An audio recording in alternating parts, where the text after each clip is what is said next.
అనగనగనగు మనిషి కథ నువ్వింటే చెబుతా, మనిషే దేవుడిగా మారిన మహిమాన్విత చరిత.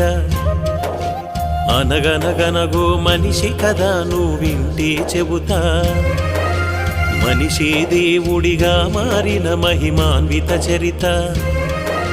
శివుడి వంశలో పుట్టిన నారాయణ స్వామి, కోరిన భక్తుల కోర్కెలు తీర్చే బంగారు స్వామి. నారాయణ స్వామి నారాయణ, నారాయణ స్వామి నారాయణ. అనగనగనగు మనిషి కథ నువ్వింటే చెబుతా, మనిషే దేవుడిగా మారిన మహిమాన్విత చరిత.